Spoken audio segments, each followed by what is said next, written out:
Welcome. Top 3 reasons why startups fail. That's what we're going to talk about. Let's get started.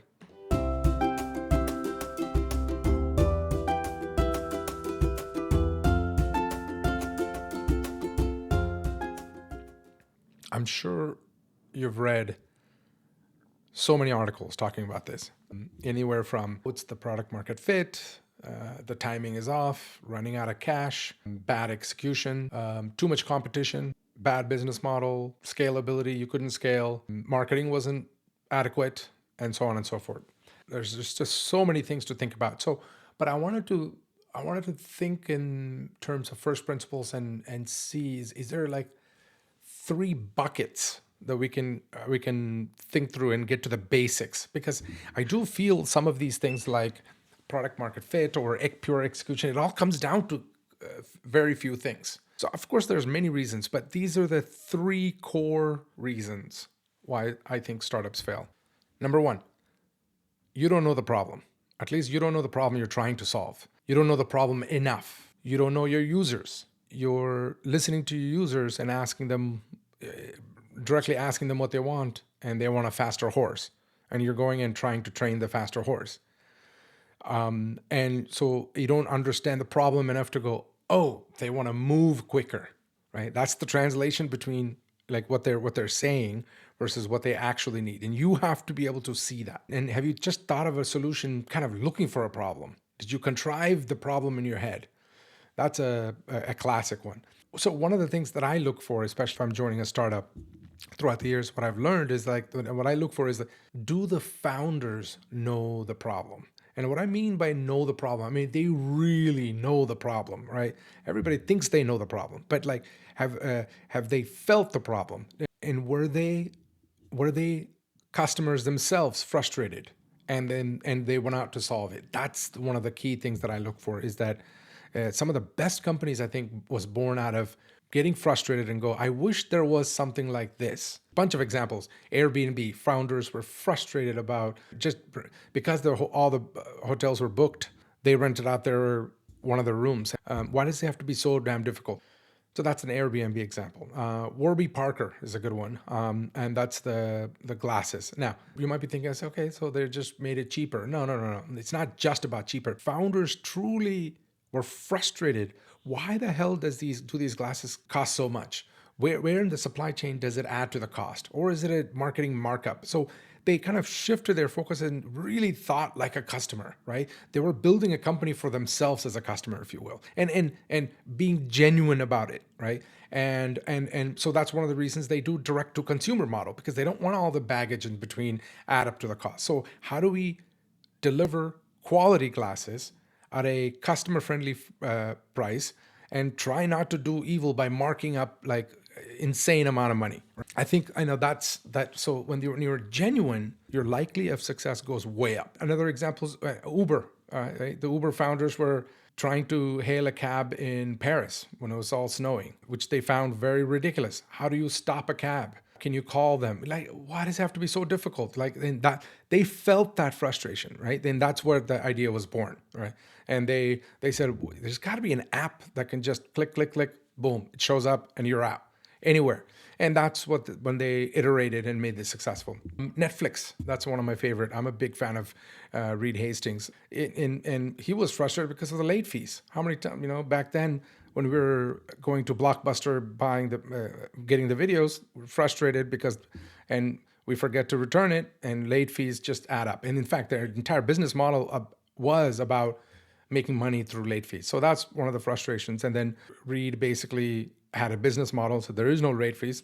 Keep it as long as you want. You just have a subscription, so you know it's what a brilliant move. And then eventually it went into streaming, of course, because there's one more friction of mailing a DVD back and forth. Again, the obsessive focus on user experience, the least amount of friction is what increases the chance of success. Get into the mind of your users. I mean, really get into the mind of users. I cannot iterate that enough. Become the user.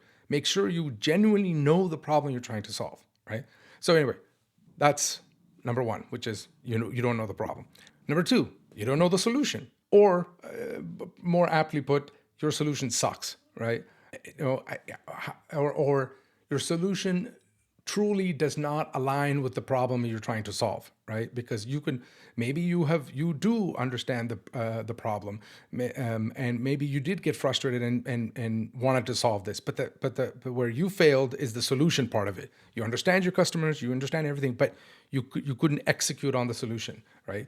And like you couldn't nail the user experience, for example. Let me use an example that frustrated the hell out of me, right? I mean, obviously Tesla is very successful in them making electric cars. All the other traditional companies were trying to follow suit. Probably one of maybe the second best besides BYD is Ioniq 5. My dad drives a Ioniq 5. Like, I remember when I drove it, I forgot to lock it, and then I launched the Hyundai app. I clicked on okay, remotely lock the car through the app, for example, and then it had a pop up saying remote lock requested. What the hell does that mean? Remote lock requested is the pop-up that came in. So in other words, in the TCP/IP protocol, it sent a packet. It wants the users to know the request has been sent, right? And then once after several seconds, maybe a minute or so, you get a response back. Another pop-up. It says, your request for remote door lock on January 31st, 9 p.m. was successful. I mean, this is the user experience out of all. I mean, and then this is after Tesla came out. Why? It makes no sense to me, right? It's pure laziness as far as I'm concerned. And then and all the other things like if you walk by with the keyless, if you walk by with the keys, it'll unlock automatically. Great. And if you walk away, it'll automatically lock as well. Great. But if you drive, park, and then you get out of the car and you forget to lock your door, it won't auto lock. Some of the logic makes absolutely no sense. I mean, these subtle things, it's not that some of these things at the last mile that we get wrong completely destroys the user experience. These are the things that, I always tell my team to slow down, think it through. These are the pitfalls that you don't want to fall into. These are very, simple things to test, learn, and fix well before you release the product. So use it yourself for a while, right? Drive the car, for example, using this example. And it should be fairly clear to you after you spend some time testing it out and understanding the whole user experience, where the friction points are and what other friction points can you kill, right? That's the point. That's, as Steve Jobs says, build it for your family member, right? In fact, even better, build it for your grandma, right? To keep it simple. Stop doing pop-ups like request has been sent. Grandma wouldn't understand that. Now, speaking of build it for your grandma, one thing that comes up is like, oh, the users are very stupid, so that's why we have to make it absolutely simple. Not really. We underestimate the user's intelligence. Yes, that's what I said. We underestimate the user's intelligence and overestimate the user's attention span. It's not that users are stupid, right? If they have their 100% attention to focus on it, even your grandma will eventually figure it out. They don't want to, right? I'm an engineer, right? I can't figure out the half the time that I'm using my previous car, Honda Odyssey. I could not figure out how to operate that thing. So the fact that an engineer couldn't figure it out, in other words, now, can I figure it out? Of course I can. I can spend, 20 minutes learning, trying to figure out and how the buttons work. I don't want to. I have 2 kids. That's not what the user should be doing. It should be very, very friction-free, right? It should be completely friction-free. That's the point. It's not the user's intelligence, right? They're pretty intelligent. But the problem is we significantly overestimate the user's attention span. That's a big lesson. So that's the second one. You don't know the solution, or you're trying to align the solution and you're not doing well enough. Number 3, you don't know your employees, or they don't know you, right? And what do I mean by that? Can you articulate your vision, what you're trying to solve? Can you really articulate it with passion, right? That's number 1. That's and you should be able to repeat it over and over until you feel it, and you have to exude that vision, right? That's number 1. Number 2, does your team understand the vision? You have to ask questions and make sure that they totally understand the vision. You have to bring them where you are. Have they bought into the vision? Do they agree? that needs to be solved? Do they know enough about the problem? Or have you conveyed enough about the problem that they themselves feel the frustration, if you will? They're bought in. That's critical. Doing a blog post, like I call it leadership operating system in a business, right? What I mean by that, every single leader, supervisor, manager, lead, anyone with any kind of leadership responsibilities have to know what you're trying to do, right?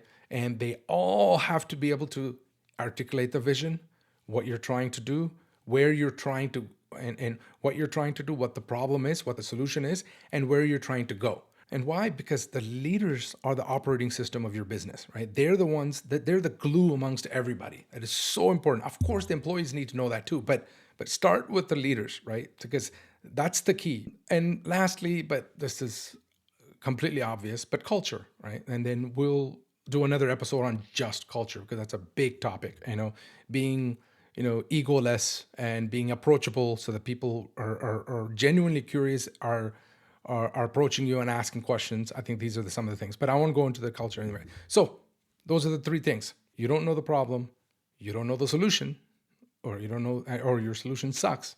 And third, you don't know your employees, and or they don't know you. One of those two. In a sense, all of these other things you read, running out of cash means you ran out of cash before you've been able to attract all of the users to use your product, right? Otherwise, you wouldn't have run out of cash. You would have maybe raised the next round or whatever the case is, or your revenue goes up. But so that's it's not running out of cash is a secondary problem, right? You may not have enough money to start. That's a different issue. But running out of cash is a secondary problem to the whatever the primary thing is where you didn't nail it. The sales and marketing is a lot easier when you nail the solution, right? Your product is awesome, you understand your users, and you nail the solution. Those are the three things. Hope that makes sense. Comment if you have any questions. Until next time. Ciao.